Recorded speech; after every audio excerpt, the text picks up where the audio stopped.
I'm LJ, What's cracking, y'all? It's Stevie Nicks. and we're Knicks fans. And welcome to Knicks Anonymous. Myself, and I think we see Willis coming out. Pass break to Walt Frazier. Frazier then slows it down. Is picked up by Jerry West at the top of the post. Reed. The New York Knicks. Here's David Stern For with the their announcement. first pick, select Patrick Ewing. Bernard looking for 50, and he's got it. Back-to-back 50-point games for Bernard King. Anthony for three. Bang! That one goes down, and the game is tied. Houston ducks under. Got it! With 8 tenths left. Lynn puts it up. Bang! Jeremy Lin from downtown. Johnson cuts left, now fires a three. It is good, and he's fouled. It counts, and he is fouled. Barrett drives down, this time finishes with authority.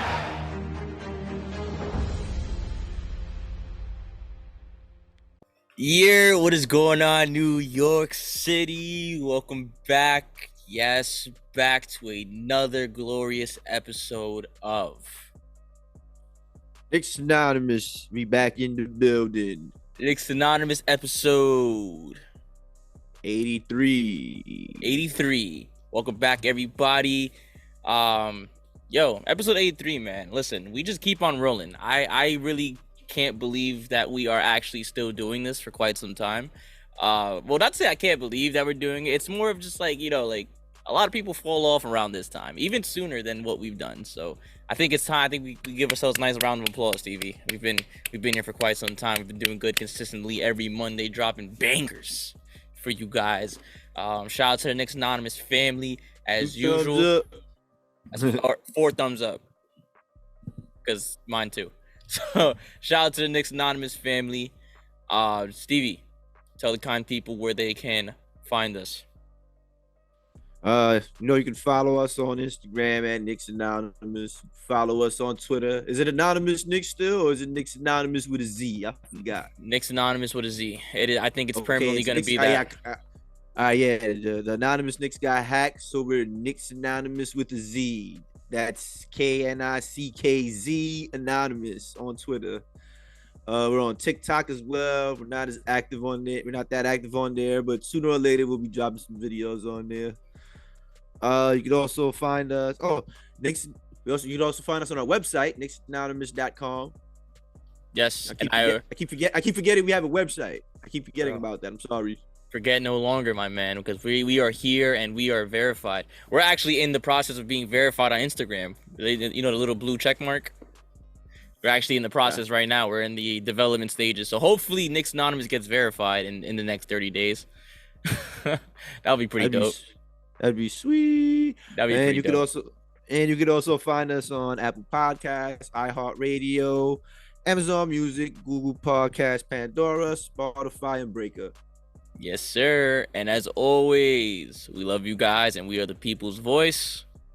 And we're nothing without you, the beautiful, ugly, and in between people. Everybody, one for all and all for one. You already know the vibes, guys. On the Knicks Anonymous website, we are selling pins. Pins are still in stock. I will be throwing in the commercial right here. Bow. So you guys see the beautiful pins that we have created. Knicks Anonymous second baby. Fun fact for those of you that have been hanging around with us long enough, you guys would know that our first product was actually the Knicks Anonymous masks that never actually made it through the prototype section of the process. Yeah, that was unfortunate. Those were some nice masks too, but it's okay. You don't win them all. Do you still have some? I kind of lost all mine. I did too. Not for nothing. I don't know where they at. They probably somewhere in my house. Well, listen. I'm probably gonna stumble upon them years later. Like, what the hell is this? That's memorabilia for sure, man. Because I mean, listen, if something, God forbid, happens again, listen, Knicks Anonymous is here for all y'all safety. But hopefully it won't come to that. No, of course. Prayers up for everybody's health and safety. Hope everybody's having a beautiful weekend. Unfortunately, there was no Knicks games this weekend, and I was kind of actually outraged. when I woke up. I checked the score. I was like, yo, let me check the Knicks schedule. Who do we play today? And it said nobody. I was like, WTF. But we got the Bucks tomorrow, so that's gonna be pretty interesting. Yeah, it just kind of felt boring, you know. Like, I don't know. I posted it on Twitter, and everyone was actually kind of agreeing with me. Like, it's kind of weird not having the Knicks on the weekend.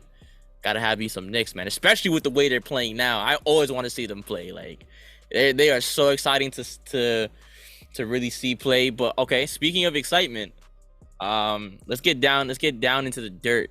Like how we usually start every show.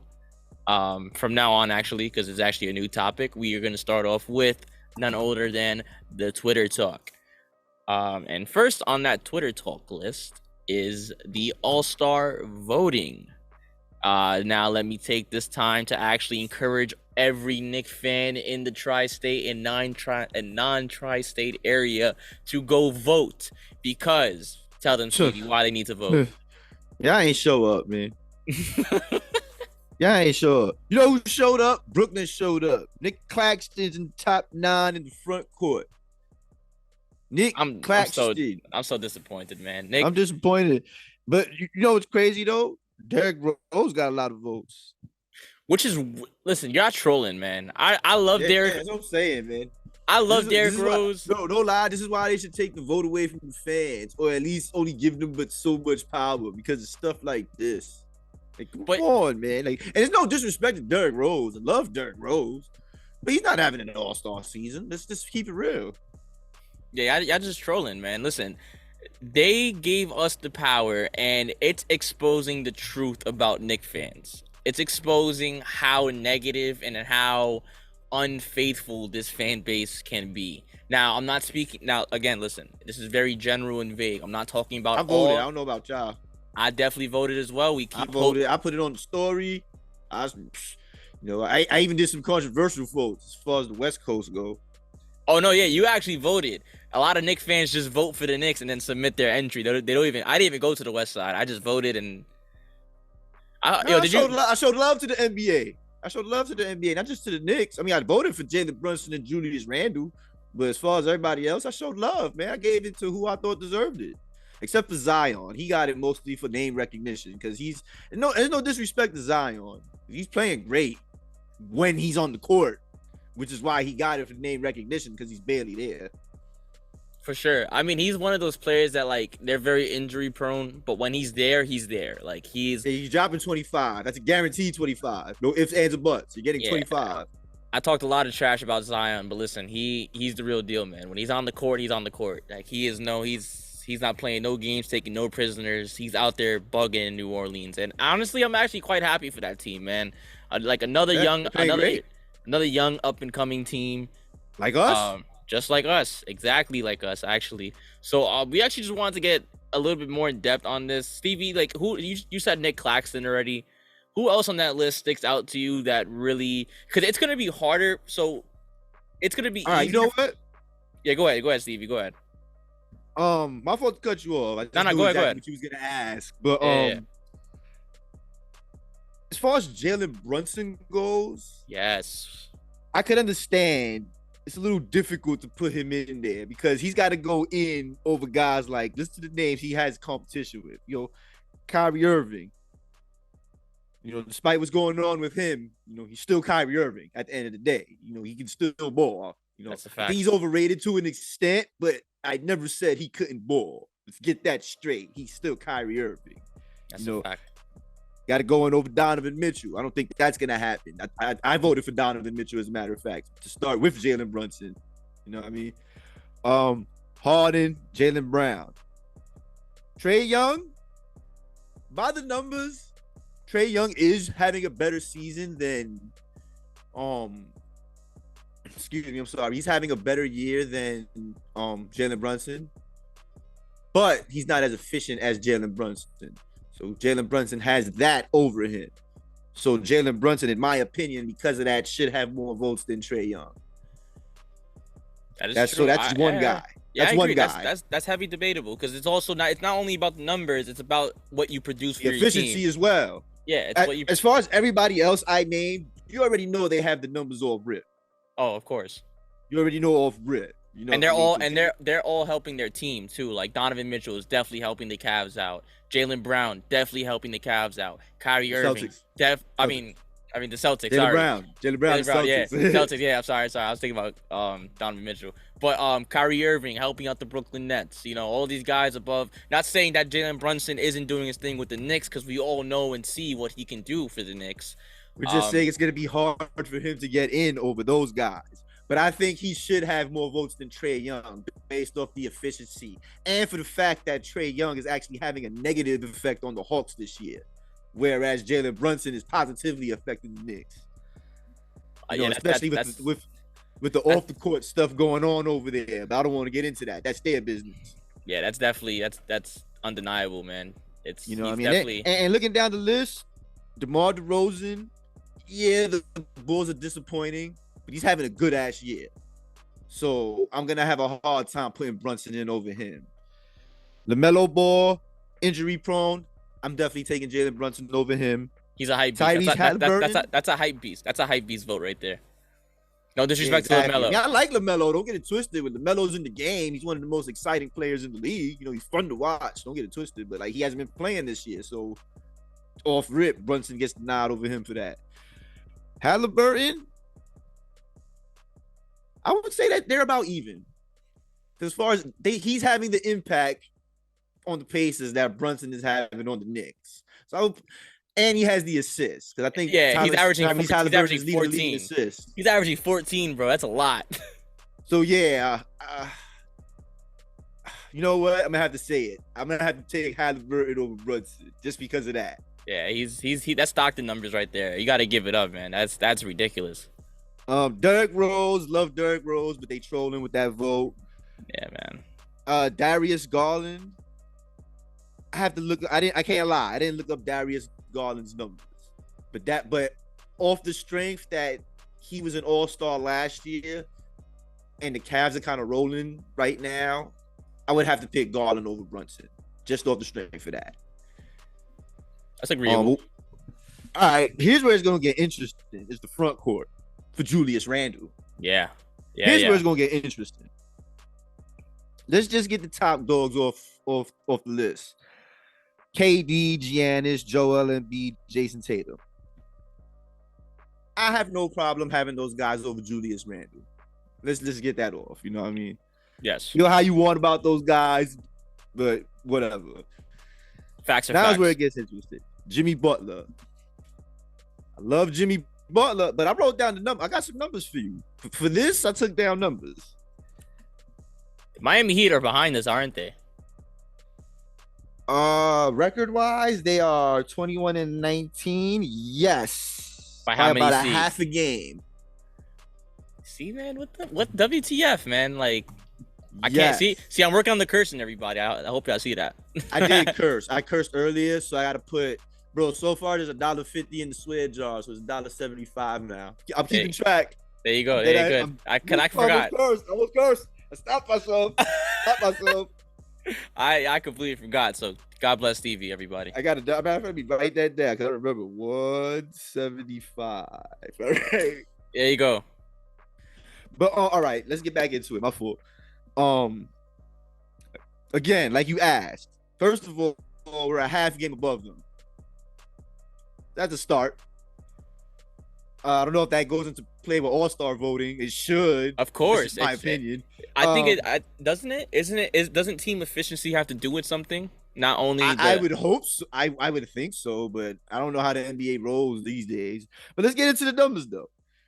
Randle right now is averaging 24.4 points, 3.8 assists, 10 boards on 46% shooting, and he brought his 3-point percentage to 35%. Remember in the beginning of the season, he was pretty horrible. Yeah. He brought it up to 35%. That's pretty good. That's what's up. That's pretty freaking good. I didn't curse. I said freaking. That's good. keep it up, man. Let's go. Let's stay conscious. Stay focused. Stay woke. Yeah. As compared to Butler's having a good year. Don't get it twisted. As compared to Butler's 21, which Randle has more. So that's 1 for Randle as far as points. Butler's averaging 6.5. What is it? Assists. So Butler has that.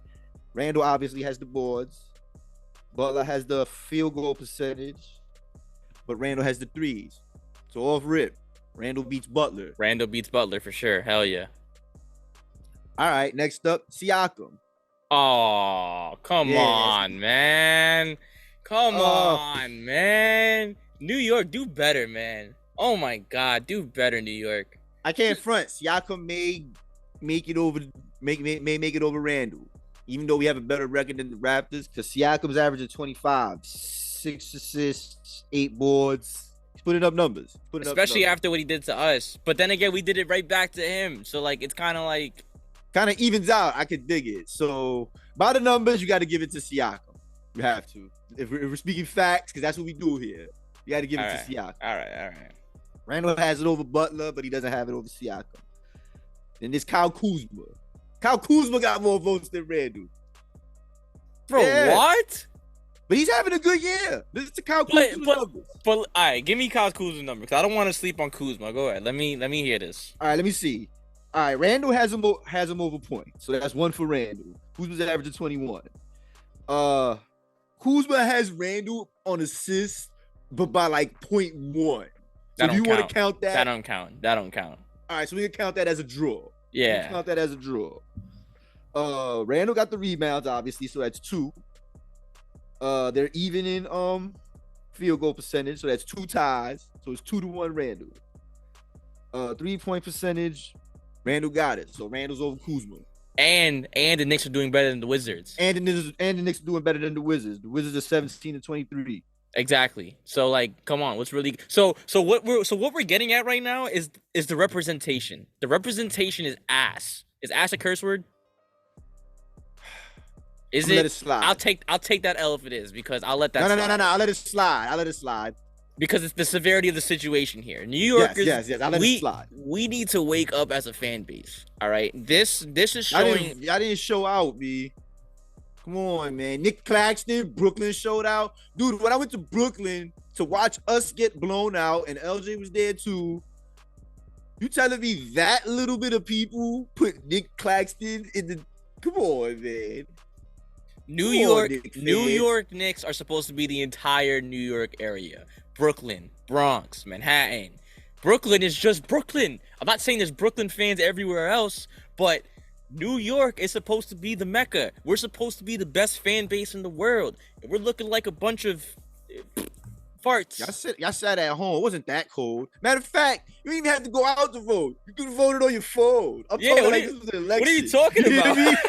You be talking like this is an election. Y'all could have voted on your phone.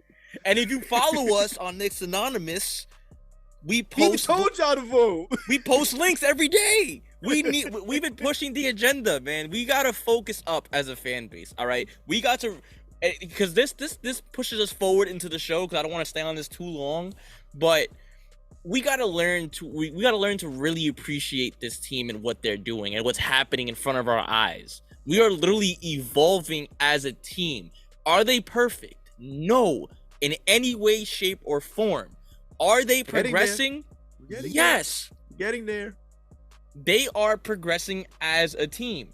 And after this week of basketball, so it's strange because I think by the end of this week, I think we may see more votes for Julius Randle and Jalen Brunson. I believe so too. Because I want to see what that next tally looks like, bro. Because this is a joke, bro. This has to be a joke. That is a joke. Man. This has to. You know what I think happened? The NBA players did this. Like they put the NBA like messing with their phones. I'm gonna vote for myself. You know what I mean? They did some dumb shit like From that. what it looks like, the Knicks are probably the only ones that voted for themselves. From what it looks like. You know what happened? We didn't vote for ourselves. You know, this was probably the year the NBA showed us love, but we didn't vote for ourselves. Oh my God. It's all luck. Listen, put it like this. We've been succeeding. We've been doing so well that the only problem that Knicks media can bring up is how LeBron James didn't come to the Knicks in 2010. I put that up. I put that on, it's all over. It's been all over Twitter for like the past week. Really? Not like heavy, but it's been throwing out there. I've seen people retweet it. The only thing that they can really throw dirt on is Stevie. I promise you, I Listen, I love my mother. I put her on my mom's. 13-year-old dirt. That's sad. Yo, That's just sad. Like you got to really. I wouldn't even call that low hanging fruit. Like what would you call that? That's like desperation. it's like the gum on the bottom of my shoe. Yeah. Like, what is that? That's not even news. That's what I'm saying. Like that's not even low hanging fruit. That's like you said. That's the you know what that is. That's not even the gum on your bottom of the shoe. You know, like the black stuff that's on the gum on the bottom of the shoe. It's that. You know who else that is? And that's Stephen A. Smith. Because this actually almost slipped my mind and I didn't put it in the outline, but I'm gonna bring it up because we gonna talk our SHI. Yeah. I think spelling it out is acceptable. Nah. So I'll No spell spelling, it. no spelling either. I spell it wrong. SHT. How about that? Okay. So Stephen A. Smith and ESPN had recently made a take. I believe it was about. What was it about? I forgot. He went off. Stephen A. Smith basically went off on. Was it about the 71 points? Oh, perfect. Or is it something else? No, that's exactly what it is. Perfect, Stevie. You were a lifesaver. Thank you so much. Because that had me tight, bro. I can't even lie. Stephen A. Smith somehow made, well, not even Stephen A. Smith. There was a lot of people feeding off of Stephen A. Smith as well, but he's like the main catalyst in this problem. He basically brought up Donovan Mitchell 71 points, which congrats to him. That's a great accomplishment. Thank God it wasn't against us. 71 points, and somehow he tied that situation to the Knicks. And you guessed it, the first thing he said was the Knicks could have had him. How are we in the name of so many mouths, Stevie? You know, it's sad too. Like we're actually doing good. It's not like we're terrible. It's not like, you know what I mean. It's funny that how much things change within like a month or two, bro. Because like 2 months ago we was ready to trade everybody, and then a month ago we was on the winning streak, and then we went on the losing streak, and now we on the winning streak. You know. You just got the point. Listen, the point of being It's like, weird, we're not, bro. Like we're not. It's weird being a Knicks fan. It's like we got to teach you how to be a fan. If that's what it takes, we will do it because we want everybody to be happy. And let me tell you, I've said it last episode. Being a New York Knicks fan is not for the faint of heart. This is not your casual day in the NBA life where we're gonna go on a 12-game winning streak and then win one and then lose one game and go back on a 12. No, we are a very gritty team. Okay, It's not pretty. it's not pretty. So Sometimes it is, but most of the time it's not. So you gotta really find the balance within yourself, because I feel like this is all a personal issue at this point.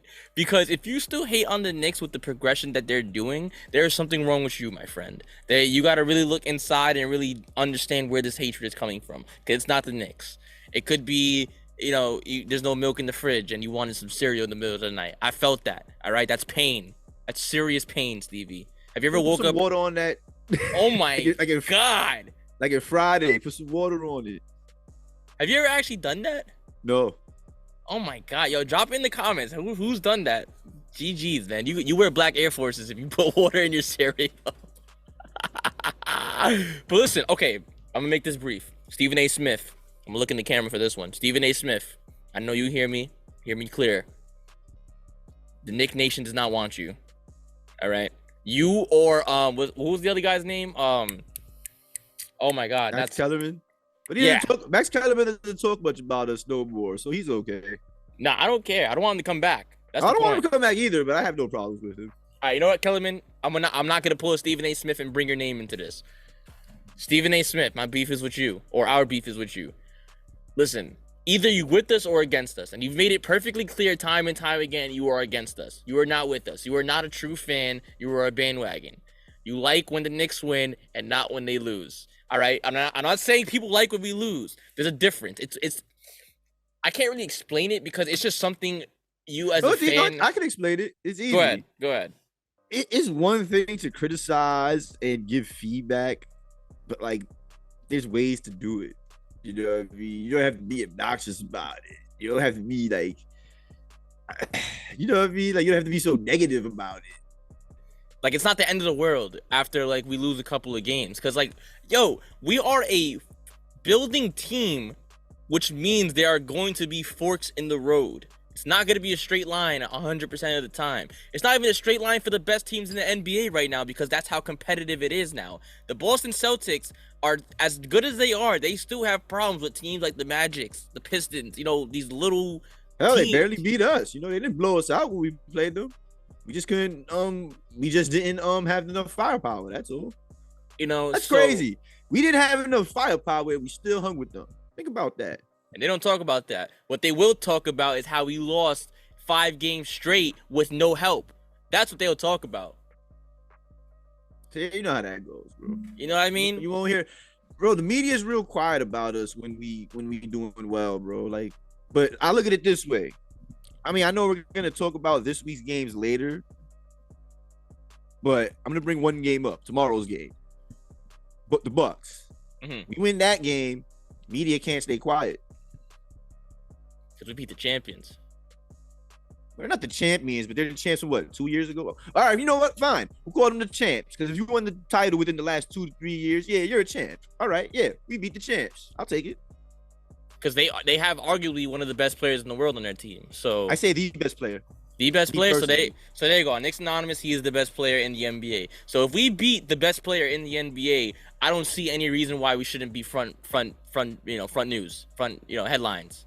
I won't say front page, but at least like on the top corner, like Knicks beat Bucks, you know, give us that much love, you know what I mean? I want front page. I'm not taking any less, because we'll be on a 5-game winning streak, 3 games out from our last one. Our highest so far is 8. So far we're running for 5. And if we beat the Bucks for the 5th, Yeah, that's something to talk about. Huge. That's something to talk about. At least I think so. That's huge, because like, listen, we can't let anything get swept under the rug. That's the problem with a lot of Knicks fans. You guys are, listen, we sympathize with you. You're traumatized. We all are. Sometimes I sympathize with them. Most of the time I don't. Listen, I look at Stevie is more of like the bad cop. No offense, Stevie, and I'm more like the good cop. I like to sympathize. Stevie will give it to you straight, and there's nothing wrong with that. You need the balance. That's why we're here. Nick's Anonymous is the greatest podcast in the world. You heard it here first. You need that balance. So I'm gonna sympathize for you real quick. Listen, I understand how much you guys have been suffering, and we've been there with you. But you know, for you to like, suffering is a mentality, right? That means you keep yourself in that suffering. So for you to be blind to everything that's going on right now, even though it may not be the results you wanted, but it is still better than what we've had before, you're insane. You're insane. You know what I mean? Like, you got to really appreciate what's going on right now. So with that being said, the Twitterverse is actually at peace. With everything we just said, I want to say totally, but it's more mellow than usual. I'll say that much. yeah, especially after this. Because I'm week not of on it as much basketball. as you, but when I scroll through it, because my office job, like when I'm busy, I gotta focus. But when I get that downtime, it's usually a good 20 minutes, and I take like 10 of it to scroll. And when I'm scrolling, it's been kind of mellow and positive lately. I can't even lie. I'll say this, for the first time in a while, everybody has been on the same page. So it may not be necessarily peace, but we do agree on the same topics, which is good. Because there will be a lot of times and a lot of instances where Knicks fans will just be at a complete civil war with each other. So Yeah. it's good that everybody is on the same page, especially on these two specifically, Tom Thibodeau and Julius Randle. Where's there more peace for Knicks fans? Twitter or Instagram? Instagram for sure. I agree. Out like no comparison, bro. None at all. Instagram has its toxic people, but it's not compared to Twitter, bro. Like, Instagram, the toxic people on Instagram, you can at least talk to them. listen, bro. Compared to Twitter, Instagram is the gold at the end of the rainbow. Like Sesame Street. Yeah, man. Like we said, because the Twitter is the gas station bathroom. All right, put that into context.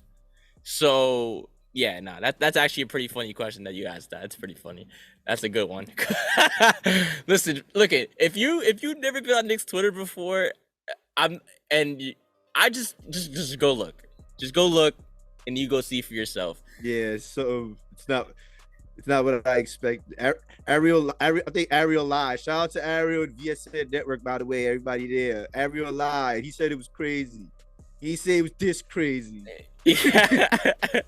They told us to get ready, but they didn't tell us how ready we should get. You know what I mean? And listen, I had to for a couple of, I'm not gonna lie, I had to do some mental practice, bro. I was gonna lose my mind, like at one point, like reading so much time, because like you have to really reassure yourself of your own opinions before you get sucked into the vortex of whatever else Twitterverse is telling you.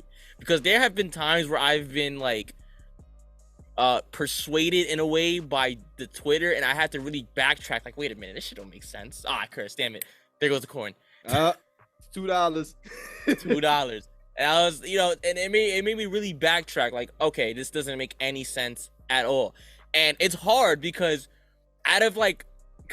there's things called spaces on Twitter, if you're not familiar. So there would be times where your opinion could actually be the right one, and 100 people in that space is completely against you. So you're gonna have to take that. You're gonna have to really suck up and put your chest out. I've done a few spaces, but I've never seen that.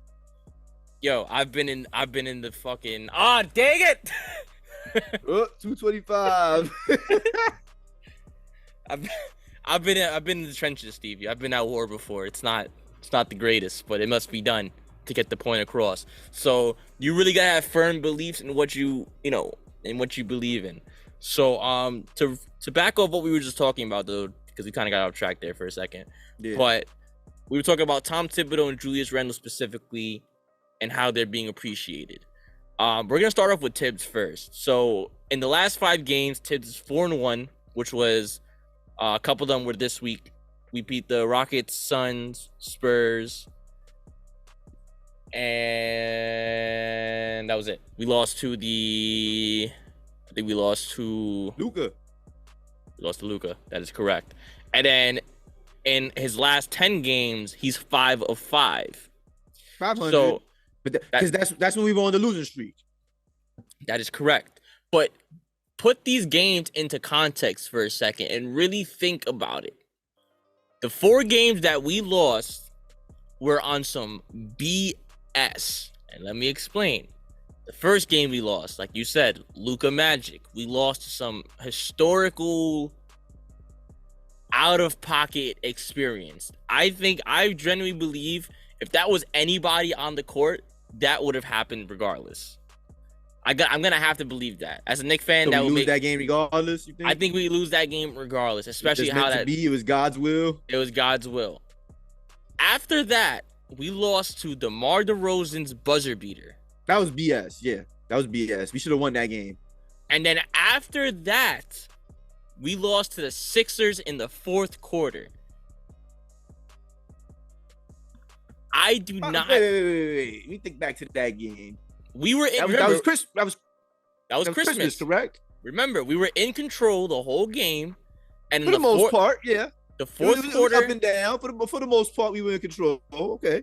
the 4th quarter came around, and it completely went silent. Okay. And that's due to James Harden and Joel Embiid. Now, we don't have anybody at that caliber, so I can't blame that on Thibodeau at the end of the day. I can't blame that on anybody, really. But, accountability, so I guess somebody's got to take the blame for it. So that one's debatable. You could debate that one.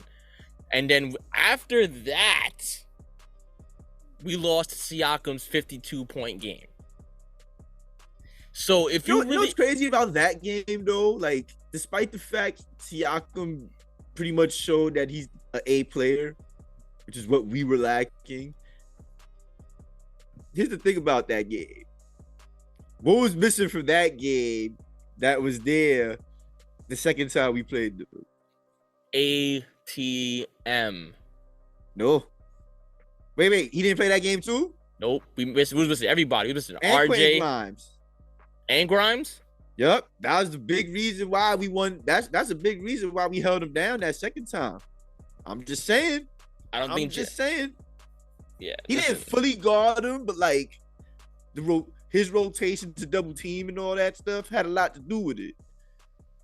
Like if you watch the game, a lot of the defensive rotations to Siakam kind of led to him going. He was 4 for 14 compared to the 52. Yeah, exactly. You know what I mean? That's all you had to hear. You know, there's a lot of things missing, and that goes back to how, you know, the Knicks fans, you know, or not the Knicks fans, just the Knicks media in general, or just the media. We never get the excuse card. It's not even that. We don't put anything into context. We just run with what the trolls say. You gotta stop that. Trolls are there to troll. They're just there to make you laugh. That's all it is comedy. It's not serious. It doesn't make it facts. Trolling is not the facts. Unless you use the facts to troll, then that's different. But if you're just trolling, then that's not facts. That's a fact, because the moment you feed into it is when they actually start winning. You know, because when you feed into it, it's going to be a roller coaster of emotions. And that is something Knicks fans have an abundance of. Emotions.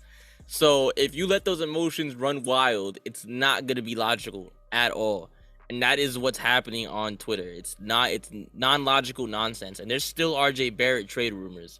And we're going to get to that. But that is super unlogical and very, very dumb. I hate to use that word, but it is what it is. So everything I just told you with Tom Thibodeau, his record should actually be 9-1 or 8-2, depending how you want to look at that Sixers game. I would say 6-3. 6-3. Me personally, I would go 6-3. All right, because I'll accept Philly and Toronto as the L's, the 52 points, and the Luka. But after that, everything else, we should have beat the Spurs, bro. So what I understand they outplayed us, but I can't accept that we lost that game. I understand because the Spurs did outplay us. They outplayed us in all aspects. They wanted it more. We couldn't stop them from shooting. They whooped us. Every chance that we had to make a run, they completely deaded it immediately. Exactly, but I can't. It's just me being biased, or it's just exactly. I'll say that it's just me being biased. I can't accept that loss. We should have beat them. We were a way better team than them. Even with them having Coach Pop. No disrespect to Pop. He's one of the greatest coaches of all time. If not, he's up there. But we should have beat those guys. I can't accept that one. And that's you know what? I agree to that. You know, like you're right. You know, it definitely accountability must be had. So this is why this week is so important. And we're gonna get into the games a little earlier, but I said earlier, a little bit later. But just to put in context a little bit, Thibodeau has been ridiculed on his performance, on how he adapts to situations and his situational awareness, right? This week was, I like to call, the revenge week, which is what I'm going to call this episode, the revenge week, because we actually got our revenge on pretty much everybody this week, which was the Raptors. It was all revenge games this week? I believe so. No, the Suns, I think we beat them twice already. I think no, the Suns wasn't a revenge game. It was the Raptors, and who did we play last? The Spurs. Yep, those are revenge games. We played the Raptors and the Spurs. So especially the Raptors game, Thibodeau was actually coaching. I'm not gonna get too in depth into it, bro. The defensive adjustments in that game were beautiful, bro. If you don't like his situational coaching, there you go, bro. There's the improvement. That game right there. And he's not consistent with it. But, Agreed. But you gotta appreciate the effort that he's putting into when it's there. You know what I mean? Like you can tell he's putting in the effort and really working on his craft and working on adapting and being a better coach. So the reason why I want to talk about Tibbs so heavily is because a lot of people believe that he will not be with us moving forward, future tense. Now, me personally, I'm kind of next year is his last year. I think he finishes year 4. If we have a winning record this year, he finishes year 4. Yeah. Okay, so I think Thibodeau has done, me personally, I think Thibodeau has done his job. I think he has set the tone for the Knicks. He has brought the best that he could out of everybody that he has. You cannot, that's unarguable. You cannot say he hasn't, because everybody is sprouting right in front of our eyes. Literally everybody. Everybody. And the players love him. You know, the camaraderie is there. Yeah, the players, bro. I have not heard or seen no I guess I'll call it, I was thinking about another word, but I guess I'll call it drama. I haven't heard no drama between players and coaches in any way, even when things were in turmoil. So, Quote unquote. you know, yeah, quote unquote turmoil. Exactly. So, you know, as long as the players don't check out on him at any point, I think his job is safe. And it's funny because actually, like 5 episodes ago, we were talking about if the players actually checked out on him. And they did it. And they did not. They did not, bro. There was no signs of it. People were saying, at that time, people were saying that. I was like, what were y'all seeing? There were no signs of that. I just don't think it's as clear as Knicks tweet or Knicks media makes it out to be. I don't think it's as clear cut as we need to get rid of Tibbs, because when we got Tibbs, we knew he wasn't a developmental coach. We knew he wasn't a coach for the young players. And look what he's doing to this Knicks team. Really, really take a look at what he's done with everybody. With RJ, with Quickly, with Deuce, with Grimes, Sims. You know, Dude, all these RJ's guys. borderline. Would you say RJ is a borderline all-star? I wouldn't say that, but He's knocking on the door for sure. no, I wouldn't even say that. But like, Now he's knocking on at the least, door, at bro. least he's heading in the direction of being a good player. I can say that much. Nah, bro, he's knocking on the door, man. He's knocking on the door. He's knocking on the door because he's putting up the same number. He's pretty much putting up the same numbers as Zach LaVine is, because everyone wants us to get rid of him for him. You know, that's the whole trade rumor situation. But I wouldn't do it. you know, I wouldn't do it either. But we're not gonna go too in depth with that. Listen, Tibbs, back to Tibbs. Listen, it's not as clear cut as everybody says it is, because at first we were always get rid of Tibbs. Now it's okay, maybe we should let him finish the year.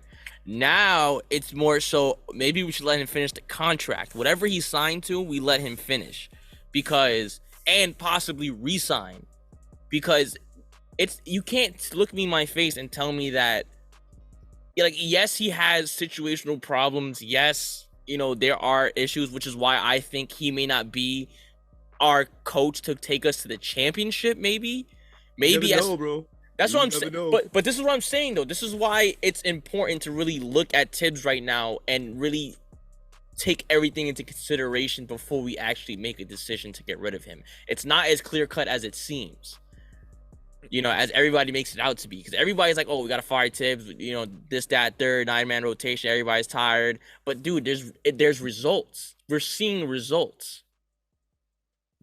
So Agreed. Definitely know, agreed. And you can't, and these are facts. These are not speculations anymore. We're past speculation. These are clear-cut facts.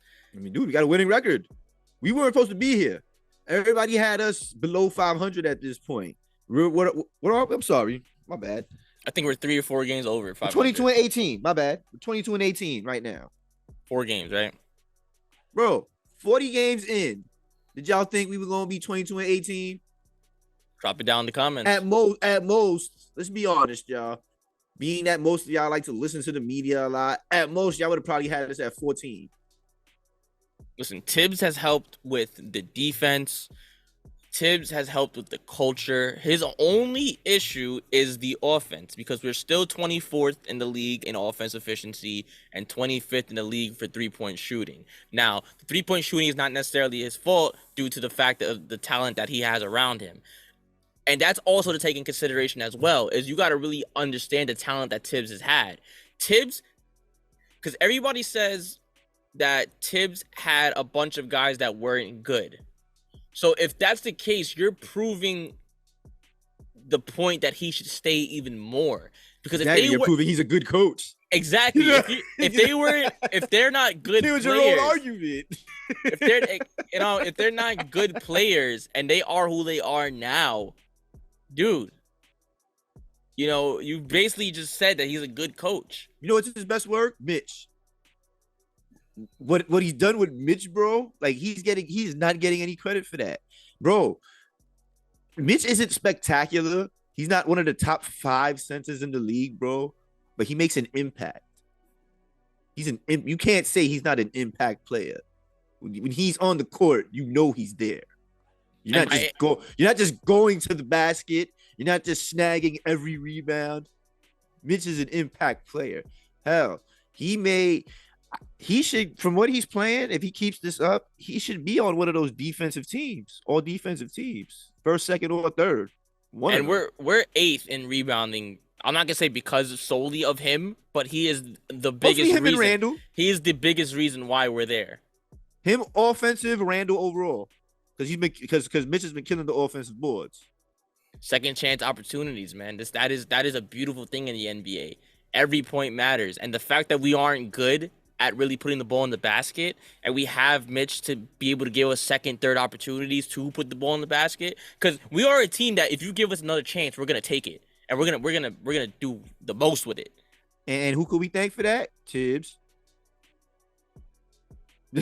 I'm just saying, man.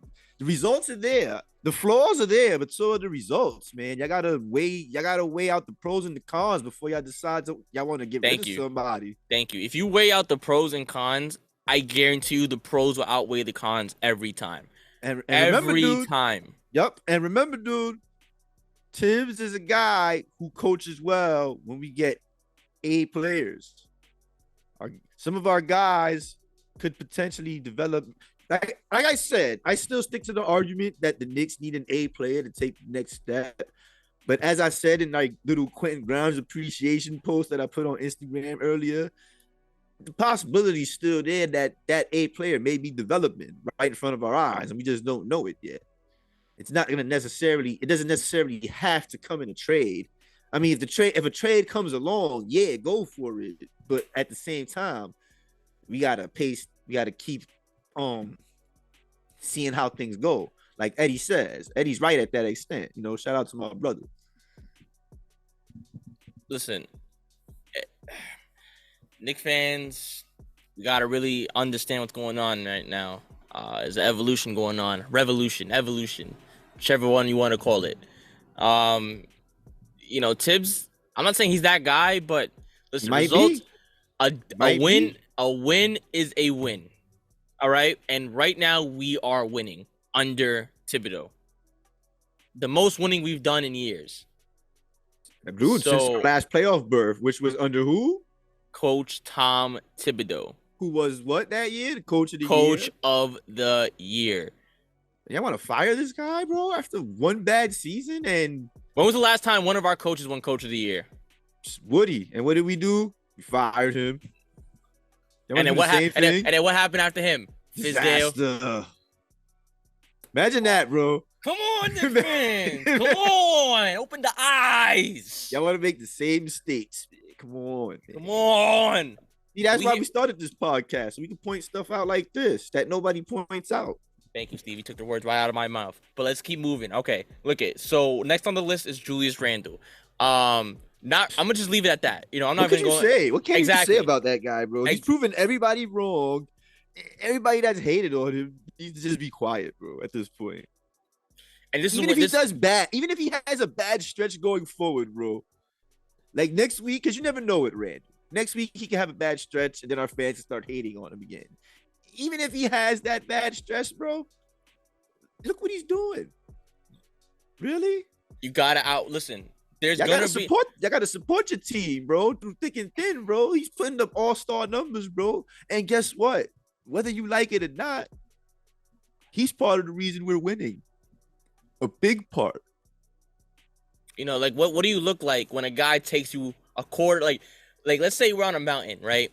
What does it look like if he takes you up right here, like almost to the top of the mountain, and he says, okay, I need a little break, or maybe I can't do it all the way. What are you guys gonna do? Just turn your back and go down the mountain when you're already at the top? No, we gotta help, we gotta support, we gotta push them forward. We gotta give them the energy and the fuel to keep moving forward and get better. That's what Knicks fans are for, okay? And we're not gonna get in depth with Randle because we all see what's going on, and that's why That's why I started. You know, the I'll read his episode- numbers again. Go I ahead. read them earlier, but I'll read them again. Go ahead. 24.4 points, 10 rebounds, 3.8 assists, which will eventually go up to 4 if he keeps up at this rate. 46% field goals. Remember, he started horribly. He was a little lower than that. Brought it up to 46. 35 from 3. Again, started horribly. And if you want to Brought it get up technical, 35. if you want to get technical, he wasn't the only one either. I think the majority of the Knicks were doing good in the beginning of the season. But bro, So y'all gotta start appreciating, bro. You know what's the problem with Knicks fans? We too busy looking at what other teams got and not appreciating what's here. I said that last episode. Let's go. It's true, bro, because that's how you end up. Think about it. Because over the years, what's Knicks fans' biggest complaint? Oh, we don't let players develop, and then we trade them, and then they play good somewhere else. That's because you didn't appreciate them when they was here. And that's then you lit- see what they are. And that's literally happening right now with RJ Barrett and Julius Randle. How you want to trade them at their highest peak? Like, you know, like what is wrong with you? What is wrong with Weirdo. for real? What is wrong with you? What is really wrong with you? But listen, again, we are not saying we're a championship team. We're just saying you gotta take the good with the bad. You gotta take the bad with the good. Okay? That's what being a fan is. Because it's bad. Like when it rains, does it rain forever? No. It eventually goes away and the sun comes up. You know what I mean? So Sometimes we it just takes gotta- long. sometimes it takes sometimes it takes longer, sometimes it hits harder. But at the end of the day, the sun is gonna come right back up. So unfortunately, if you're gonna be one of those guys that's just gonna be here for the sun, you're not a real fan. I'm not knocking on you. I'm not saying you can't come here, but you can't consider yourself a real fan. I'll know- say you can't come here. Okay, see, Steve, there it goes again. Sympathy and the straightforward. And, you know, and I respect where he's coming from. Because in the back of my mind, I'm thinking the same way. I just have a little bit more sympathy than he does. So, you know, it just is what it is, man. Listen, the Knicks are in a good spot where everybody should be in a good place. All right. I'm personally happy, bro. It could be much worse, bro. Again, everybody thought he was going to be worse than this. Everybody thought Jalen Brunson was going to have no impact. Remember, bro, our only complaint about Jalen Brunson when we signed him was the money. That was the only complaint. And his He always assists. said he was a good fit. And his assists. Yeah, well, yeah, that's what I said. I said I wanted to bring his assist up, but I wouldn't call that a complaint. That's more like that's something I wanted to see. And he ended up doing that. He actually doubled his assist from 3 Delivered. to Yeah, 6. hell yeah. Delivered. So yeah, our only problem with Brunson was the money. Now we take that back and want to give him more money. That's how good he played. Listen, the Knicks, can you say this with confidence that the Knicks have a big three? It could develop with into that. RJ Barrett, RJ, Brunson, and Randall. That would depend on RJ Barrett's development because he still has some development to do. I don't think he's knocking at that all-star door. But look, I don't okay, think so. He's knocking on the good player door. Put this in perspective Because for he a got to second, get, he has to get more consistent and more efficient. I keep getting tongue tied with that word for some reason. though. Okay, but put this in perspective though. So we're just gonna get rid of the RJ Barrett trade rumor here because we're just on the topic at hand, and we'll just talk about everything else. Yeah, what When was the that? time comes. I didn't see no trade rumor for RJ Barrett. So Let me the know trade about that. trade rumor is that they want to get rid of RJ Barrett for Zach LaVine. So RJ Barrett is 22 years old. Zach LaVine is 27. RJ Barrett is literally where Zach LaVine is at the age of 22. So Not necessarily. Nah, I wouldn't say that. yeah. Nah, The at this numbers- point, no. the At Numbers, this point numbers in don't lie, time- Stevie. Numbers No. don't lie. I'm gonna keep it very real. Right now, Zach LaVine is better than RJ Barrett. Let's keep it funky. By like, Because he's by a better, not by much. I'm not saying by much. Because RJ Barrett is a better defender than him. So we can throw that out there. But LaVine is a better shooter. He drops to the basket better, and he's a better passer. all right, look, But- Zach but- Lav- That doesn't mean RJ can't develop into a better player. Because again, RJ is only 22, 23 years old. And again, like I said, he has defense over him. So RJ's offense could always get better. that's Again, think about it. RJ's a dude that everybody says with no moves. Everybody knows he goes left, For a dude that's predictable, he still gives you 20. So he can only get better. Like, think about that. And that's the thing I wanted to stand on. The fact that you said it, the fact that he's so young, that's what I meant. Like, he's basically where Zach LaVine is at the age of 22. So I'd rather stay with him and see where he can go. Because I could agree to that. I wouldn't. Zach LaVine is pretty much what you get. He's not changing from where he is now. You know, and he got bad knees. And he has bad knees, and bad knees and age don't go very well together. I would have wanted Zach LaVine last year, but not at this point. Okay, I wouldn't take LaVine right now. Peep game. I wouldn't be mad if the Knicks ended up getting him, because you never know, bro. Because they did go to that Bulls game that one time, and usually when the Knicks go to see somebody play, something going down. I wouldn't be mad if we ended up with him, but it wouldn't be the direction I want to go. Yeah, because LaVine is eating right now. He's absolutely on a tear in these last 5 games. He's been cooking crazy. But look at RJ Barrett's season stats for right now. Granted, he hasn't been playing because he's injured. He's averaging 19.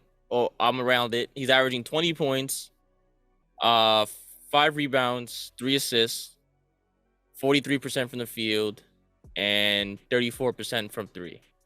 34%. It would have made sense to trade for LaVine, RJ for LaVine, though, because then it would put a hole in the 3 position. Then who's our 3? We're not keeping Cam, apparently. That's also true. You know what I mean? That would put a hole in the 3 spot. So I don't think RJ would be the one we trade for him. But I don't think it would also just take what we have. Like, we're going to have to dig deep for LaVine, pretty much. Like, we're going to have to give away Quickly, most likely, and Quickly's been on a tear as well, and I do not want to give him away. And I think everybody... Actually, the Knicks actually made a statement that they are no longer looking to trade Quickly. He's here for the season.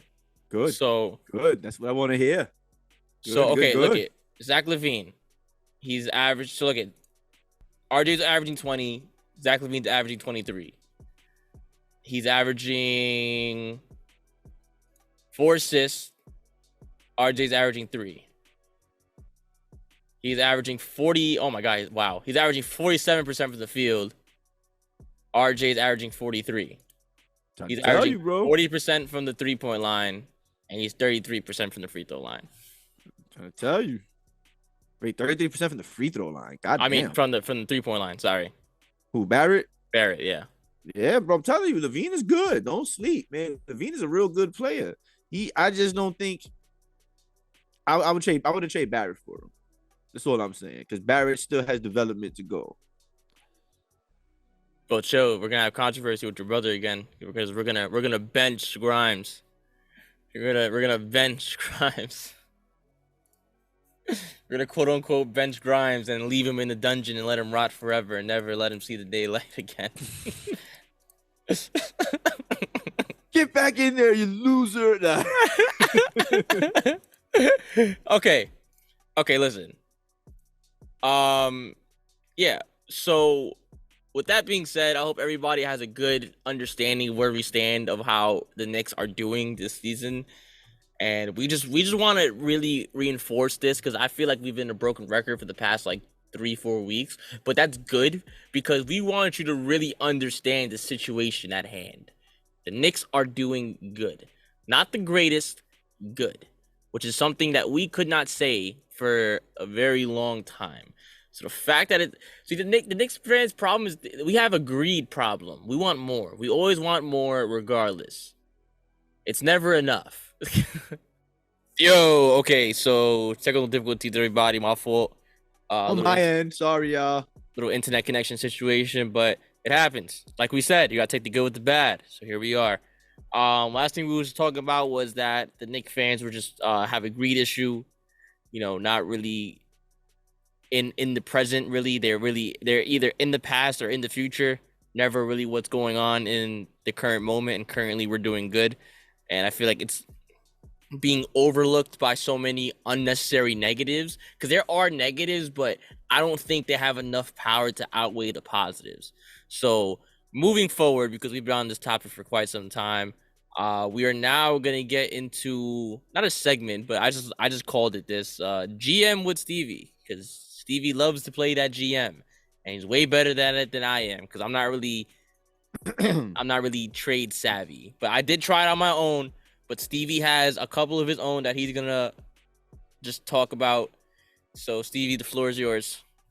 Yes. I actually didn't see this coming. But yeah, GMing with Stevie, I guess. Let's get this started. So what GMing with happened Stevie. was, It might stick. Who knows? It might stick. yeah, let's see what happens. So what happened was I came up with a few trades. You know, I'm hearing all these rumors, and I've heard rumors within the last few weeks, last month or two. And But wait, hold on, Steve. Before you continue, I just want people to know. So a trade is imminent. It's going to happen. We just don't know what or where or when, right? So just keep that in mind. So go ahead, Stevie. it's gonna be funny because all these trades are gonna have a common theme. So don't laugh. The obvious, which is good because I agree. That's the way we should move forward with the situation. But go ahead. Yeah, and as far as what you said regarding trades, yeah, trade is imminent, but I don't think it'll be a major one. And none of these trades that I came up with are major trades. Yeah. So let's take a look at them. My first trade is an easy one. It's the Eric, because we've all been hearing the Eric Gordon rumor. Simply put, Eric Gordon for Evan Fournier. Just a player swap, like just swap. Straight up. Okay. Eric Gordon has a shorter contract. His is 2 years. Evan Fournier's 3 years. He makes 1.5 mil more, but that's okay. There's nothing really wrong with that. It comes off the books, not this summer, next summer.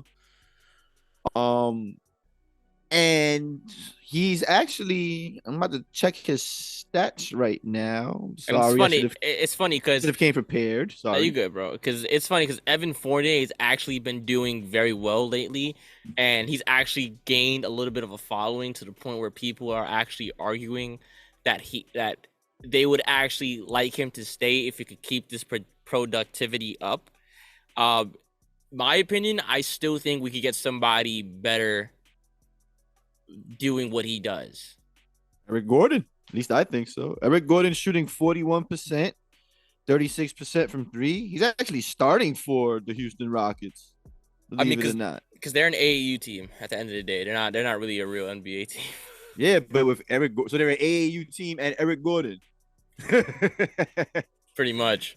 Eric Gordon is averaging how much points? 11.5. He'd be a good player coming off our bench, not for nothing. He would have, and I don't think he would cut into the minutes of our young guards.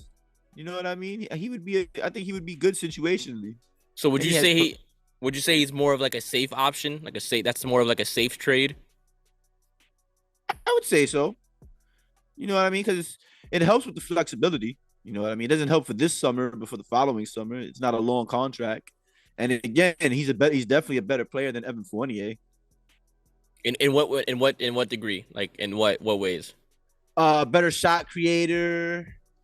Let me check Fournier's shooting numbers just to be sure. I don't want to. Me personally, and in that instant, I'm not gonna lie, I would actually just keep Fournier over Gordon if we were to do that. Really? The thing with Gordon is that it would be less money, right? Is that what you said? That he's actually, his contract is less? No, Gordon is actually more by like 1.5 mil, but his contract is shorter. Ah, okay. Because Evan Fournier is 3 years. Gordon is 2. But then again, I think Fournier's has an option, if I'm not mistaken. I'm not sure about that one. That trade is a little iffy on me. All right. But again, it's definitely one we can do. 41, 36. Hold on. Just to look at just to put it in statistical perspective. This season. Wow, yeah. Compared to Fournier shooting 35 overall and 31 from 3. Oh hell yeah, that would be a super upgrade getting Eric Gordon. That would be a super upgrade. Man, he's a funny player, not for nothing, man. Like, he doesn't look like he can ball at all. Like, no disrespect. But Fournier's one of them guys, when he's hot, he's hot. Yeah, I think that's what's been happening right now in the recent games. I think Fournier's just hot, and we have to get ready for the cool down. You know, at some point we're gonna come back to reality, and Fournier is gonna be Fournier again. So All right, I guess we'll move on to the next trade. Yeah, so that one, I think we can do better than that. So go ahead, move to the next one. This trade is Evan Fournier and two Evan Fournier again, and 2 second-round picks from 2024 to the Orlando Magic for Terrence Ross and Chuma Okeke. I don't know if I'm saying his name right. Terrence Ross, the Nick Killer himself. Yep. His contract comes off the books this year, and Chuma Okeke's comes off next year. So, excuse me, because I'm a little new to the GMing world, and so it's probably a lot of people. So, what is the main pro to having somebody on an expiring contract? Gives you cap flexibility Okay. at the end of the year. Or you could potentially add them to another deal because everybody's always looking for expiring contracts. So the expiring contract is always a valuable asset to have. So what? So with the expiring contract, you could pretty much name your own price with the player, like, because he becomes what, like a free agency at that point, right? At the end of the year, yeah. So he's pretty much just, you could kind of like negotiate with him and trying to work out a price, pretty much. Something. Well, no, not necessarily. You're getting if a team gets an expiring contract, it's either the intent is either to re-sign the player, depending on who it is, or to just use it to gain cap space. Okay. So we would be doing this for the cap space. So do you think the majority of the trades that we'll be doing now is for cap space purposes? Yeah, it'd be more for flexibility. We're not going to make major trades coming up. Like, these trades aren't major trades, except for the last one. Yes. So tell us about. I say that for last because you actually asked me to. That's a fact. So tell us why you picked with the Magics. Why did you choose these guys? Because I've been saying it for all this time, bro. We have to get Terrence Ross off the Orlando Magic at all costs before he ends up killing us again. But no, in all reality, Terrence Ross is actually a pretty good player. He's actually pretty he's good. He's a good scorer off the bench. He's a decent defender. He's actually pretty efficient as well. I wouldn't mind having a guy like him. Is he expensive or 11 million? Okay. It's not too bad. And again, he comes off the books. Way less than Fournier. And if he plays well and he wants to come back, we can probably sign him to a moderate contract. And what's his you have his 3-point percentage? I don't have his stats at the moment. Hold on. Let me get his stats. I'm sorry. I feel like that's what it all comes down to at the end of the day is how they compare to Evan Fournier. Because you don't because Evan Fournier's not trash, but he's definitely not something you just give away without something in return. He is shooting overall 43% from the field, 37 from 3. Yeah, another upgrade. There you go. Especially from the field. The field aspect of it is pretty important because we're actually getting a lot, if not most of our points from inside the arc. So, but that's why we actually need that 3-point threat because now we need somebody to space the floor, which I feel like is like the main missing piece in this Knick team right now. Yeah, man, we need shooting, like take to the next level. So that leads us to our next trade. So you actually the last one because we already talked about the Zach LaVine and RJ. That was already on the list, so that got out the way. So now we can move into the serious gun. Yeah, it's a pretty far-fetched trade. I won't lie. It was only a success because the salaries match. I assume the Pacers would ask for more, but the Knicks would get Buddy Hield, and we would bless you, bro. Excuse me. Sorry. Bless you. The Knicks would get Buddy Hield, and the Pacers would get Fournier and Fee.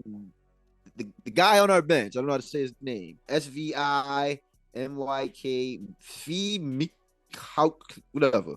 He's a bench warmer. He's one of our bench warmers. For Buddy Hield. Now this far-fetched trade, but again, it worked. It worked on the trade machine. So I actually made my own little trade for Buddy Hield because Buddy Hield is actually one of my because I did some research, right, on the best guards in the league and what their contract is, or the best 3-point shooters at that, right? Buddy Hield has a 2-year, $21 million. He comes off the books next year as well. 21 million. Okay, so here, 21 million. So my trade was Evan Fournier, Cam Reddish, and Hartenstein. Now Hartenstein's an iffy, That's actually not a bad trade. and like The only thing, you know, what's the downside in trading Cam Reddish, bro? It's gonna create a depth problem at the 3 because we have no other 3s without him. So I would assume if a trade does happen with Cam Reddish, an off-season target is gonna be a 3. okay, so that kind of works out though, because so with those 3 players, it accumulates to $31 million, right? With all cap space, with all 3 of those contracts combined. So if you take Hartenstein out of it, it brings it down to almost $21 million. So you can I mean, not Hartenstein, Reddish. It still accumulates to about 20, 23, 22 million dollars. So we still have that capacity to actually get him. So I think that's a pretty good trade because they actually have a set, like Hartenstein's not a bad backup, and he's definitely better than the backup they have now. I think it's Sabat, something like that, some weird name. So it's definitely not something like you said, it's far-fetched, but it is juicy though. It is juicy, but then again, it's Buddy Hield, and we're giving you Evan Fournier, so so it's definitely something that. But I think picks and compensation is gonna have to be big into this kind of like ding Yeah, it because wouldn't be just Fournier. It wouldn't be just Fournier and the bench warmer with the long name. Sorry, bench warmer with the long name. Shout out to you, but I can't pronounce your name. but I do believe that Buddy Hield is the best buck for the situation because he's not bank breaking, and he is the leading 3-point like scorer in the league right now. Is he? So he's actually one of the best as of right no, now. he's one of the best. I know that. But I didn't know he was one of the league leaders right now. Hold up. Let me check that out. He's definitely on the top right now. I had it up earlier, but he's definitely up there, especially for his contract and what he's worth, especially what we have. So that's why it's kind of good the way Leon Rose signed these guys the way they did, because at the end of the day, their cap is gonna match somebody that actually could be worth it. Now I'm not sure if that's making sense. You're right. He leads the league in 3-pointers made at 158. Yeah. You're right. What's So his percentage? Hold on, let me check that out. I think Buddy Hield is, and we actually talked about Buddy Hield last offseason. You talked about Buddy Hield a lot on Knicks Anonymous. At one point, I wanted him really, really bad on the Knicks. So we may have to manifest him onto this team because, well, okay, so the difference between him and everybody else we just talked about is that he would be a starter. He would not be coming off the bench. And that might anger some Knick fans. One that kind of resembles me in particular. But listen, like my dad said, I told my dad to call that specific person to try to talk some sense into him, and he probably didn't. But so Johnny's in on Buddy Hield. He's in on. I told him because I'm gonna tell you guys what I told him. Like, Buddy Hield is, like you said, the leading 3-point scorer, right? Leading 3-point scorer. He has 158 threes for the season. He leads the league. And look who's second. Hold on. Here's the fun part. Second is Anthony Simons. He has 140. So by 18 threes, he leads the league. So that's a big margin. So Simons is actually a little bit more bread than him. Simons is 22 million, almost 23. But yeah. I don't think Simons would fit as well. They're not trading him. Portland's not trading Anthony Simons. They love him. He ain't going nowhere. Yeah, Pacers is a little bit more. I think we could kind of work with them a little bit. But okay, so hear me out, New York. So if we were to get Buddy Hield for what I just told you, pretty much 2 guys we don't really use, and it's not only is it an immediate upgrade, but it's probably the upgrade. So, like I said, we need 3-point shooting. He's 42% from 3, I think. I got you. Hold up. He's averaging 17.9 for the season, which is good. 4.9 rebounds, 2.7 assists. Shooting 45% from the field. Oh, wow. He's having a good year. 42% from 3. Psh.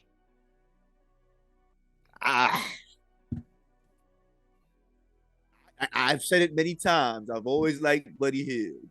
Let's see what happens. That's all I'm saying. And for those of you asking who would he replace, it would be Quentin Grimes.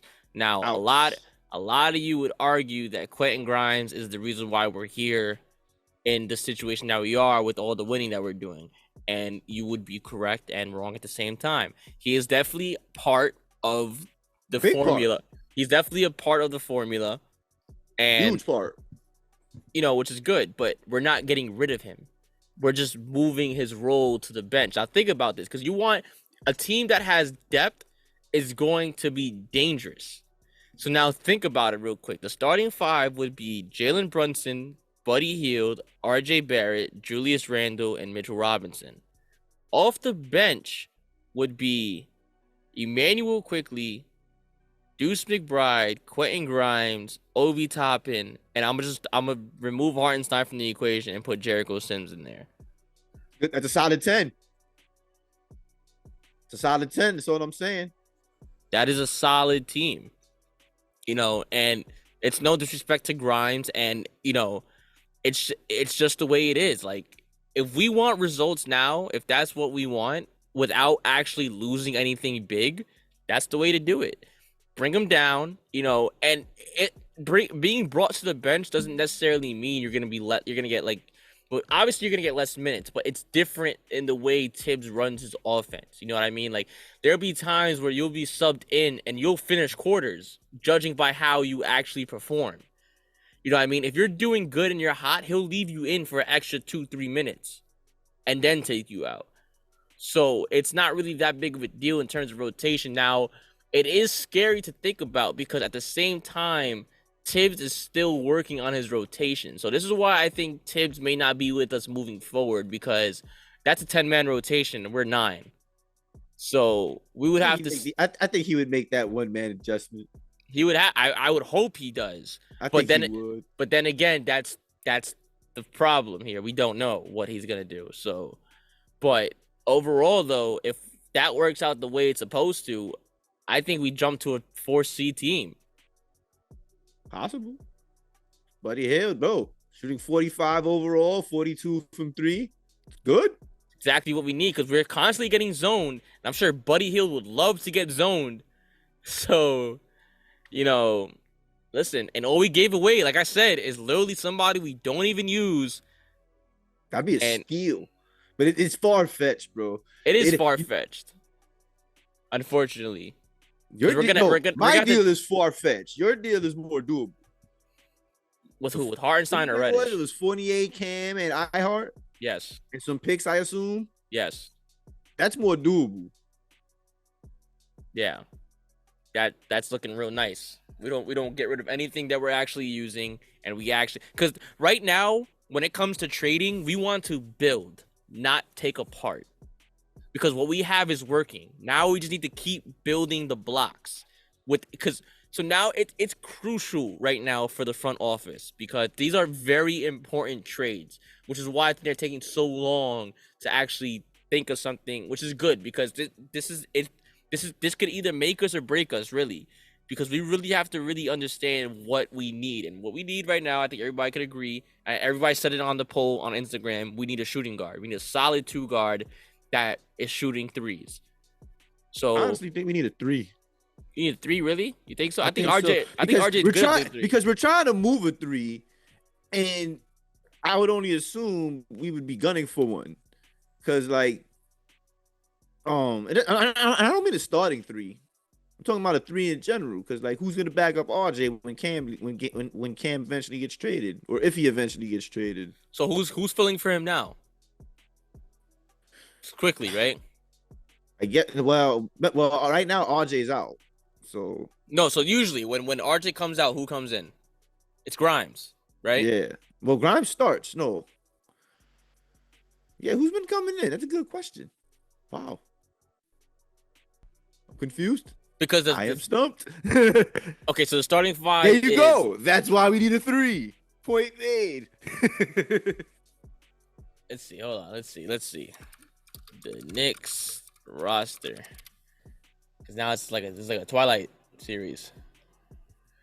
All right, we got RJ Barrett, Jalen Brunson, Evan Fournier, Quentin Grimes, Isaiah Hartenstein, Miles McBride, Emmanuel Quickly, Julius Randle, Mitchell Robinson, Obi Toppin. Interesting. Very, very interesting. Well, RJ is lucky enough to be 6'6", so that's why he's at the 3. I would assume Grimes runs some three because remember they do have because remember Deuce quickly and Brunson are kind of interchangeable in the backcourt. And Quentin With RJ Grimes. out now, I would assume Grimes runs some three. Quentin 'Cause Grimes remember, is 6'4". He's 6'4". Still.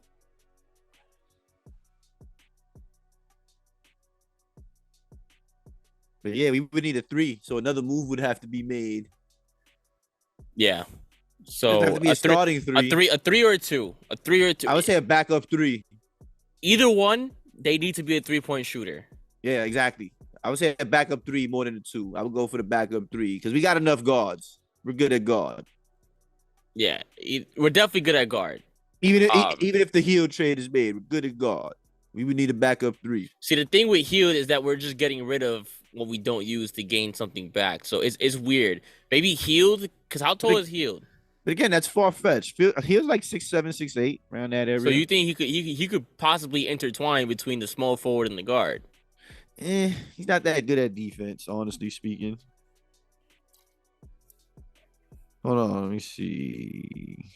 Checking Heald's height. My bad. 6'4", actually. My bad. He's 6'4" too. Oh shit. So yeah, exactly. We would have to get a backup three. Quarter in the draw. Write it down. Nope. Write Damn. it down. 225. Actually, 250. Halfway to $5. Quiet Leonard laugh. That's a McChicken for a homeless person. Laugh like Quiet Leonard. Oh nah, I can't do that. That's too evil. That's too evil. Shout out to Quiet Leonard. But yeah. So that concludes that part of this aspect. Listen, at the end of the day, I think we can agree that we need a 3-point shooter. We need some type of 3-point shooter. We could definitely do better than Evan Fournier. But as of right now, we got to give props to Evan Fournier. He's playing ball. He is playing ball. But at the end of the day, there is somebody out there better for us in that situation. Because Evan Fournier is terrible on defense. Terrible. Horrendous. He actually got a clutch stop not too long ago. So, on average, though, in general, no. We're not getting this from Evan Fournier on a consistent basis. But we got to see moving forward because you never know. Maybe the fact that we lowered his minutes is going to actually help him succeed more. Because remember, that was the situation with not situation. That was what we talked about with Toppin, how he has less minutes and he's able to dominate in that time frame. So prolonging his minutes could actually break him, but we don't know that for sure. But in Fournier's case, I think shortening his time could actually benefit him. Because he could be the situational 3-point shooter. Like, okay, we need buckets, so we'll put Fournier in, and then, he does what he does, shoot threes. So, so getting off that topic, we are going to get straight into the games. We're going to get straight into these games. First one on the list is the Phoenix Suns. Well, I think I messed up the order, but anyway, we're going to start with the Phoenix Suns. Final score was 83-102. Good game. No Devin Booker, no Cam Thomas, but no excuses. We play who we play, and that is it. They were actually on, not a comeback, because this was a pretty dominant win. And that's what they get, because in the beginning of the game, DeAndre Ayton was actually shooting half-court shots underhanded. And I think the entire Knicks community was memeing him for that. So that's what he gets for not taking it seriously. You got a butt whooping for that. So let's get into these stats. That's the Phoenix Suns. Julius Randle, 28 points, 16 rebounds, 6 assists, shooting 7 of 18 from the field, 4 of 12 from 3. Not a great shooting night, but still, as usual, a plus 12. Still always a positive. And Julius Randle has been playing like a bat out of hell, man. He is focused. He is locked in. He wants to win and he's ready to play, man. And you cannot be mad at that. It helps when you have all 5 starters in double figures too. Mitchell Robinson gets double. Yo, Mitchell Robinson's been on a tear, man. He usually Tear, plays man. good ball against Ayton. He usually owns Ayton, honestly. Hey, look it. We as good as a 3-point shooting team as the Suns are, even though they didn't have Booker or Thomas, they're 2 heavy hitters. We held them 27%. There you go, and we shot almost 40%. Good stuff. And then we almost shot 50% from the field. So, we put those together. Wait a minute. What is this? What is this blasphemy I see? Free throw percentages, 68%. Not good. Come on, Knicks. WTF. Can't have that. We can't have that. What is that about? That has been the trend for these last games, is the free throws. Horrendous free throws. Now, we're not going to go too in depth because, we kind of, I feel like as the show goes on, I feel like as we evolve, we're pretty much turning into a commentary, not so much as just a play-by-play. But we're going to give you the details when needed, and this is definitely needed. So now we're going to get into the revenge games. Spurs. Okay, you want to do Spurs first? Okay, because that's in order, the next right? game, Spurs. You know what? I was going to go to the Raptors, but the Spurs is definitely... Actually, no, wait. Yeah, what was the Raptors? I'm sorry. My bad. Okay, so let's go to the Raptors. Boom. Games. Okay, so this was a very big game for us. What was the record for us? I think the last time we won in Toronto was in 2013 with Lynn Actually, Sandy. my bad. It was the Spurs. The Spurs were the next game. Sorry. Okay, so we're on the Raptors already, so we're staying here. The So Raptors. All right, yeah, final stay score 112-108. It actually was a competitive game, though, for a revenge game. we haven't won in Toronto since 2013. 10 years. That is wicked. So this game was very important off rip. Not only because of the revenge game, but because of the history in general. The revenge game just made it that much more intense. Now, the Knicks came out swinging, honestly. We were basically in control for the first half. It's where the third quarter came into play, the third quarter of doom. Yeah, the Raptors are a good second half team. You got to give them credit for that. And I knew it. We were doing good in the beginning, but I knew that they had a run in them because I know, do not let the Raptors standings fool you. Do not let their record fool you. They are a top team in the NBA, especially with the weapons that they have and the length they have. They are a very good team, and they are a matchup nightmare for the Knicks. Matchup nightmare. In total, we finished the game shooting 47% from the field, 43% from 3, holding them to 34% from 3 and 42% from the field. And as I said earlier, Siakam ain't dropped 50 this time. He dropped 18 on 4-14 shooting and 1 of 4 from 3. Big shout out to that Knicks perimeter defense. Yeah, honestly, I want to give the player of the game. We didn't give him the player of the game. I wanted to, but it was just gonna look a little weird. But I think I want to give this game to Coach Tibbs because there was a player of the game too. Hold on, I'm gonna check. I'm about to go to Instagram right now. There was a lot of coaching being done this game. Nick Nurse, outstanding coach, one of the best coaches in the league, championship caliber coach. He was throwing different rotations at us, and Thibodeau was forced to adapt. There was a point to Randall. Oh, of course, the GOAT. There was a point where we saw Mitchell Robinson and Jericho Sims out there at the same time. Never been seen before. All right. That was pretty sweet. Twin Towers. And it worked. I want more of that. It was working. Everything Tibbs was throwing at Nurse, it was working. So I want to give it up to Tibbs because he was actually coaching and actually adapting to the situation at hand. He wasn't sticking to his old guns, and you got to like that about him, man. You got to really like the fact that he's trusting everybody with their roles and their abilities. Yep. So I think that's the most key thing in that game. Not only with that, and the fact that we were actually losing the lead and we were able to clutch up and ride the wave and close out the game, especially with Jalen Brunson with that beautiful and 1-3 at the end of the game to actually seal, pretty much their fate. So, excellent win, very gritty. A lot of people were calling this beautiful basketball for the Knicks because of how gritty it was. Because we're just a team that loves to fight. We'll catch in the back alley and jump you, like, you know what I mean? That's just the type of team we are. So the fact that it went out like this, people actually consider this to be a beautiful type of win, even though it wasn't, standard beauty. It wasn't to the standard of beauty, but for us, it is beautiful because we love to fight for some reason. That's just the way New Yorkers are.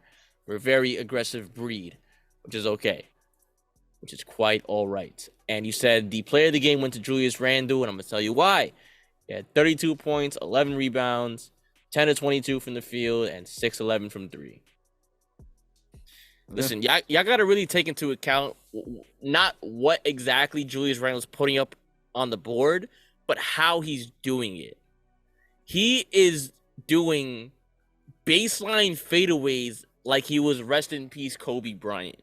He's doing in and out side step backs from three. He's going to the paint aggressive no matter who's in front of him. There was times in this game where he was running people over, bro. Just going to the basket. He's doing post fades like he's Dirk. Like, you got to really look at what Randle is actually doing. He is playing like an absolute monster. There's spit all over my screen because I am hype right now. I am sorry. Jesus Christ. Oh my God. That was disgusting. Okay. All right. So great win by the Knicks. This Raptors game was very important. A lot of people say it wasn't a statement game. In my eyes, it was. It was a very good, hard-fought victory, and it was much needed. It was, y'all came to our crib and gave us the work, so we thought we would share the wealth and give y'all a taste of your own medicine. So traveling to, this was at New York, right? This game was in the Garden, I believe. Yep. Spurs. San Antonio Spurs. Final score, Knicks 117, Spurs 114. I'm kind of tight. This game was this close, but I'm glad we won. So I'll take it. I was biting my nails, man. I was like, not again, please. Keldon Johnson killed us again. That was my key player. I told y'all, Keldon Johnson. And Romeo Langford, man, they seem to give us problems for some reason. Well, we held Romeo Langford this time around. We held him down this time around because this game he only had 7 points. It's probably why we won. Because the last time Romeo Langford killed us. So let me ask you something. Would you consider those guys a 3-and-D player? Who? Johnson. Keldon Johnson. And what's the other? Romeo? What's the other guy's name? Romeo Langford is the point guard. Okay, so 3-and-D. Would you think Keldon Johnson's a 3-and-D player? Yes. Because it seems like that's our weakness. Knicks have a very hard time defending lengthy guys that can get to the rim and, like operate. Siakam. Yeah, Siakam, Kevin Durant. Everyone has problems with Kevin Durant, but those type of builds we seem to have the most problems with. Like if we because we don't have a legit 3. RJ Barrett's not a legit 3. He could guard the 3. Don't get it twisted, but he's not a legit 3. Like put it like this: if we came across Brandon Ingram, we would have problems, big problems. Even like Kelly Oubre Jr. He gives us problems. And like you said, that could actually prove your point even going further. We don't have, a solid 3 that could stop these guys. So maybe if we get a 3 to compensate for that situation, we could actually be where backup 3 would come to play. So RJ can start. But I don't get it, man. Like we have Cam Reddish. Like why, like that situation is still weird to me, man. I guess we think we could do better. I don't know. That's the only thing I can think of. See, I said it last episode. I'm gonna say it again. That's the only thing I'm gonna need explanations for. Like I'm gonna need some insight on that. But free throws. Look at that, 65%. I mean, that's gonna bite us in the ass. I caught myself. That's gonna bite us in Ah, the butt somewhere down the road. in the donkey, Yeah. right in the donkey, right in the kisser. But yeah, listen, I don't understand, man. Randall can hit threes like it's nothing, but when it comes to free throws, man, he sucks. It's not good. Same with The RJ whole team, man. We and inconsistent as Jalen hell from Brunson. free throw. and Jalen Brunson. I don't know what happened, man. Maybe it's like what they're feeding them. But they feeded them. I don't know. We're just inconsistent as hell from the free throw line. Yeah, I mean, We gotta fix that because that's gonna hurt us down in the long run. because 26 free throws. If we hit 20, if we hit 18, 19, 20, if we hit 3 more, this 3-point game is a 6-point game, you know? So, you know, they matter. They're going to matter. Especially against the good teams. Especially against the good teams. But, yeah, that's the games. That was the week. So we went 3-0. I feel like I'm missing one. No, the Rockets, but that we talked about that Saturday, so that doesn't count. So 3 games this week, unfortunately. But we went 3-0. I think this is the first undefeated week of the season. Nah, dude, we had an 8-game winning streak at one point. That's correct. You are absolutely correct. Okay, with that being said, we shall move on to the anonymous report card. For those of you who don't remember, the anonymous report cards, I'll say a name. We'll give that player a rating like a report card. So, first on that list, we have Julius Randle. A. Okay. A plus. I will say A plus. Yes, I will say A plus. Okay. RJ Barrett, post injury. Well, incomplete. He's not playing. Okay, so no NA. Or TBD to be determined. Jalen Brunson. A. Okay. Emmanuel Quickly. B plus. I'll say A minus. I say B plus. I say A minus. Only because he's actually hitting his threes now. Quentin Grimes. I'll give also him a B plus. I'll give him a B plus. I want more points from him. I'll give him a B plus. Mitchell Robinson. A minus. I want more offense from him too. That's not coming. So he's staying at A. I can still ask for it. He's gonna be A minus the whole year if that's the case. Bro, if he could just get like a little come on, man, like a little hook shot, something, man. I even saw Jericho Sims take a jump shot once. I never saw it again. At least he did it. That's besides the point. Anyway, speaking of Jericho Sims. Dunk contest. Shout out dunk contest. Yes. Okay. Do it. Last but not least, but just 2 more. iHeart, C minus. I give him a C plus. He has his moments. Actually, you know what? I'll be nice. I actually give him a B minus. I'll be nice. Wow. This is weird, Knicks fans, He's because had some good moments, in my opinion. usually I'm the one with the sympathy, and Stevie's the one giving it straightforward. Now Stevie's giving the sympathy, and I'm giving. No, I'm not giving sympathy. I'm giving my opinion. I think he's had his moments. Nah, I give him a C minus. Only because I just want him gone. That's just me. I just want him gone. I don't think he fits here, man. I think he's just too slow. We're a very fast-paced team, and C minus. Last but not least, Deuce McBride. B. B. Give him a B. Defense has been swell. I want more offense from him though. All right, honorable mention: Evan Fournier. Ungraded. Okay, so to end this beautiful episode, we will do what we do every week: is the week game breakdown and predictions. I said it about the Bucks. I'll start with the Bucks. We win this game. The media cannot stay silent about us. They cannot. I feel like it would be very hard and very. At that point, they would make it obvious that they're actually hating us if they don't say anything. I'm giving us the W for that game. I think we get a W too because they kind of escaped with We're one hot. last We're time. hot right. We hot right now. I'm giving us the W. But they kind of escaped with one last time. Yeah, I'm giving us the W. Okay, so after Milwaukee, we have the Indiana Pacers. We beat them last time, right? If I remember correctly. We did. But they didn't have somebody. I forgot who they didn't That's have. right. Yeah, that's right. Halliburton. Wally Zerbiak called Halliburton a fake all-star. I don't know where that came from, but whatever. Say with your chest, Whatever. Wally. I don't know why Wally did that, but okay. He was going off. So Halliburton might be motivating that game. We better be careful. But I'm gonna put that as a W anyway. Okay. So far 2-0. With Halliburton going off. Okay, next up we got the Wizards.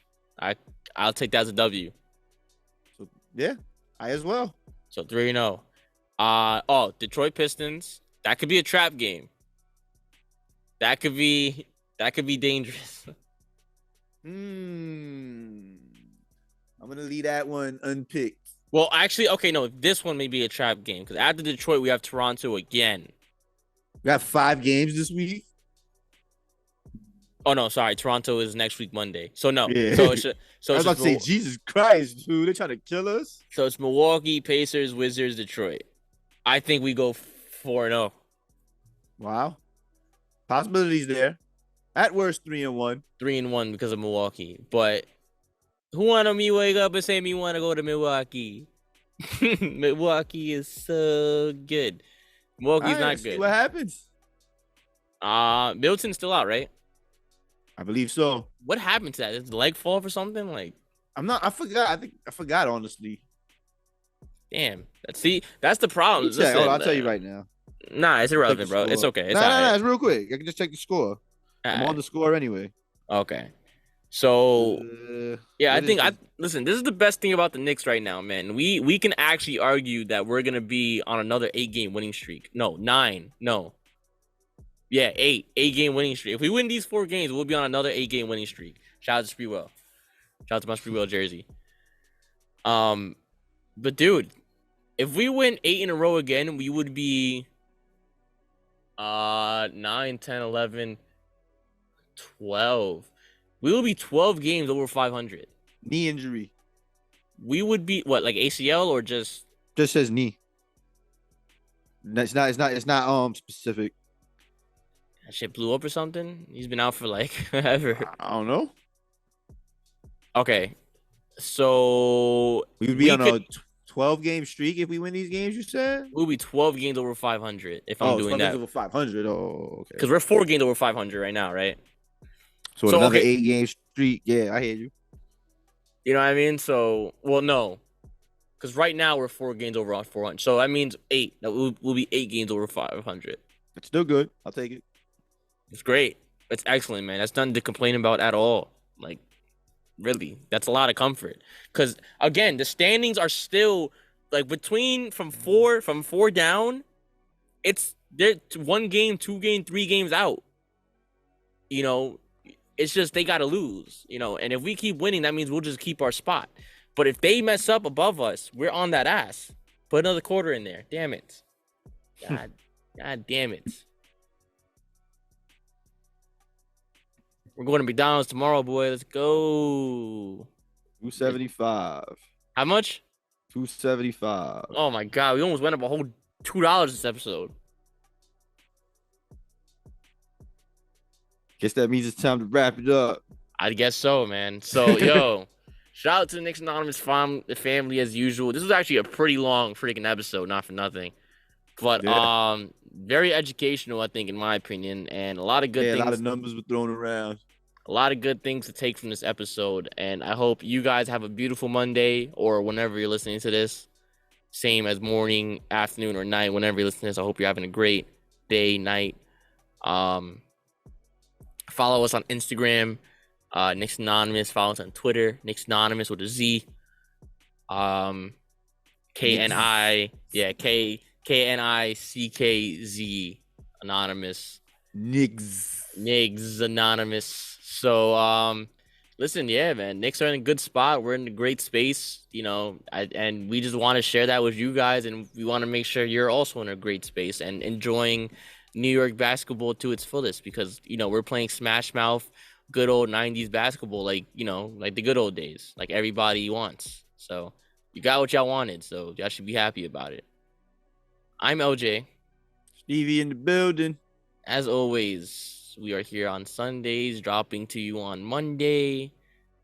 That being said, we will see you guys next Get your week. Knicks Anonymous pins.